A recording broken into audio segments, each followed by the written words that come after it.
जय हिंद विद्यार्थियों। मैंने इस वीडियो का अगला पार्ट बता रखा है अपने पहले की वीडियो में। यहाँ पर मैं क्वेश्चन नंबर 36 से आप लोगों को प्रैक्टिस कराऊंगी। हिंदी पीजीटी परीक्षा के क्वेश्चन पेपर का प्रैक्टिस मैं करा रही हूँ। तो देखिए यहाँ पर हिंदी साहित्य का स्वर्ण युग किस काल को माना जाता है। तो ये तो नाम में ही आप लोगों को मिल जाएगा, थंबनेल में ही मिल जाएगा कि हिंदी साहित्य का स्वर्ण युग भक्ति काल को कहा जाता है। ये जनरल सा क्वेश्चन है, इसलिए मैं इस पर ज़्यादा टाइम न देते हुए अगले क्वेश्चन पर आती हूँ कि जानकी जी की सखी बनकर रचना करने वाले राम भक्त कवि कौन थे, या फिर राम भक्त कवि का नाम बताइए। एक ही क्वेश्चन कई प्रकार से पूछा जा सकता है।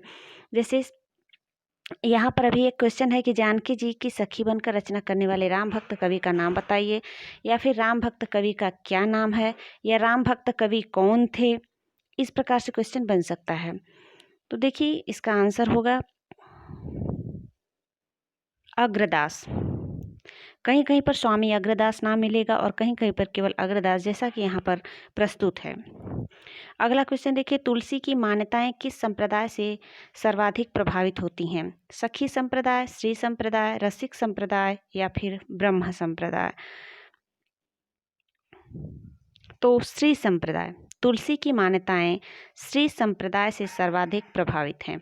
तुलसी को मुगल काल का सबसे बड़ा व्यक्ति किसने माना है? आप लोग जानते हैं कि अकबर के समकालीन थे तुलसीदास जी।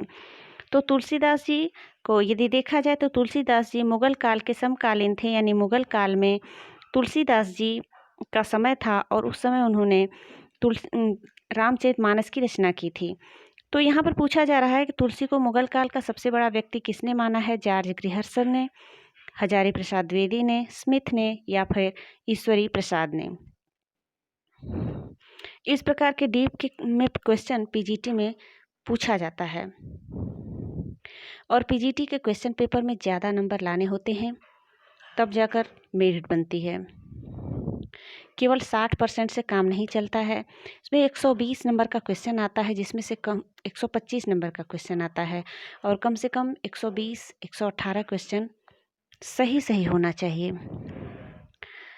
तो यहाँ पर मैं क्वेश्चन नंबर 29 का आंसर बता रही हूँ कि स्मिथ नाम के जो व्यक्ति थे, महान व्यक्ति, तुलसी को मुगल काल का सबसे बड़ा व्यक्ति स्मिथ ने माना था। यह एक इंग्लिश पोएट थे। महात्मा बुद्ध के बाद भारत के सबसे बड़े लोकनायक तुलसी थे। तुलसीदास जी पर क्वेश्चन बनता है कि लोक मंगल की भावना सबसे ज़्यादा किस कवि में है, या तुलसीदास जी को लोकनायक क्यों कहा गया? इस प्रकार से, क्योंकि तुलसीदास जी ने सब में समानता का भाव देखा, लोक मंगल की भावना देखी, तो इसीलिए तुलसीदास जी को लोकनायक माना गया। यदि बीए का हिंदी का क्वेश्चन पेपर आप लोग उठाकर देखेंगे या फिर इंटरमीडिएट का, तो उसमें इस प्रकार के क्वेश्चन पूछे जाते हैं हिंदी साहित्य में कि तुलसीदास जी को लोकनायक क्यों कहा गया, या फिर लोकमंगल की भावना तुलसीदास जी के काव्य में किस प्रकार से दिखाई देती है, या फिर तुलसीदास जी के लोकमंगल भावना का आलोचनात्मक अध्ययन कीजिए, आलोचनात्मक विवरण दीजिए। इस प्रकार से क्वेश्चन बनते हैं। तो अगला क्वेश्चन देखिए यहाँ पर। हाँ, यह कथन किस विद्वान का है? पहले इसको आप लोग देख लीजिए। तो यह कथन जॉर्ज ग्रियर्सन जी का है। महात्मा बुद्ध के बाद भारत के सबसे बड़े लोकनायक तुलसीदास थे। यह कथन जॉर्ज ग्रियर्सन का है। प्रस्थान चतुष्टयी में किस पुराण को शामिल किया जाता है? तो प्रस्थान चतुष्टयी में देखिए 4 ऑप्शन दिया गया है: विष्णु पुराण, नारद पुराण, श्रीमद् भागवत पुराण, या फिर कूर्म पुराण।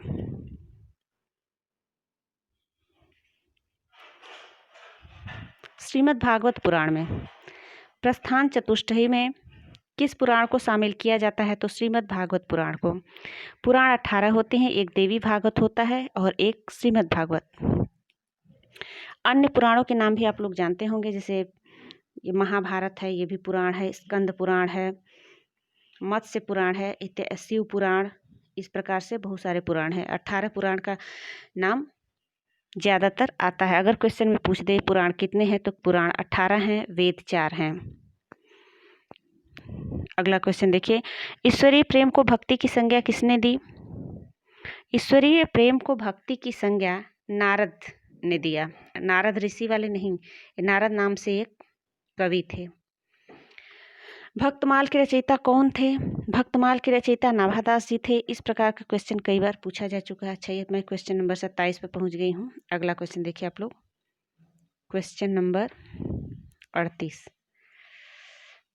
महात्मा बुद्ध के बाद भारत के सबसे बड़े लोकनायक तुलसी थे, यह कथन किस विद्वान का है? ओह, यह क्वेश्चन मैं अभी बता चुकी हूँ। अगला क्वेश्चन देखिए, हनुमान नाटक के रचयिता इनमें से कौन है? हनुमान नाटक नाम से एक ग्रंथ है, इसके रचयिता का नाम पूछ रहा है माधव दास, ईश्वर दास, कपूर चंद त्रिखा या फिर हृदय राम। तो हृदय राम जी हनुमान नाटक के रचयिता थे। इन काव्य ग्रंथों को रचना काल के आरोही क्रम में व्यवस्थित कीजिए। आरोही अवरोही आप लोगों को पता होगा। आरोही क्रम अर्थात बढ़ते क्रम और अवरोही क्रम अर्थात घटते क्रम। तो Prithviraj Raso, option number B देखिए, पृथ्वीराज रासो, उसके बाद पद्मावत, फिर रामचरितमानस और उसके बाद रामचंद्रिका। इस प्रकार से रचना हुई है। पृथ्वीराज रासो इसमें से सबसे पुराना काव्य है, चंद्रवरदाई जी ने लिखा है। पद्मावत जयसी जी द्वारा रचित काव्य है। रामचरितमानस तुलसीदास जी द्वारा रचित और रामचंद्रिका केशव दास जी ने लिखा है। अगला क्वेश्चन देखिए, निम्न सूचियों को सुमेलित कर सही कोड का चयन कीजिए। कोड वाले क्वेश्चन ज़्यादातर आजकल पूछे जा रहे हैं, इसलिए मैंने कोड वाले क्वेश्चन को भी यहाँ पर शामिल किया है। यहाँ पर पूछ रहा है, यहाँ पर कुछ सूची दी गई हैं 4 और इनको सुमेलित करना है। तो अवध विलास नाम है, इसको लाल दास जी ने लिखा है। और भरत मिलाप, इसको ईश्वर दास ने लिखा है। कृष्ण गीतावली को तुलसीदास जी ने लिखा है और रामायण महानाटक को प्राणचंद्र चौहान जी ने लिखा है। अगला क्वेश्चन देखिए, इन कवियों को काल क्रमानुसार आरोही क्रम में व्यवस्थित कीजिए। यहाँ पर फिर से आरोही क्रम में व्यवस्थित करने के लिए आ गया है।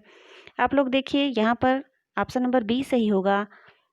पहले ईश्वरदास जी, उसके बाद तुलसीदास जी, फिर केशवदास जी और केशवदास जी के बाद नाभादास जी आए।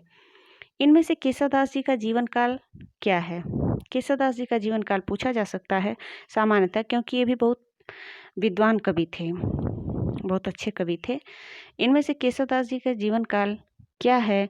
तो 1555 से 1617 ईस्वी यह केशवदास जी का जीवन काल है। यानी 1555 में जन्म लिए और 1617 में इनकी मृत्यु हो गई। तो इस वीडियो में बस इतना ही। अगली वीडियो में शीघ्र ही लेकर आऊँगी। Okay, bye.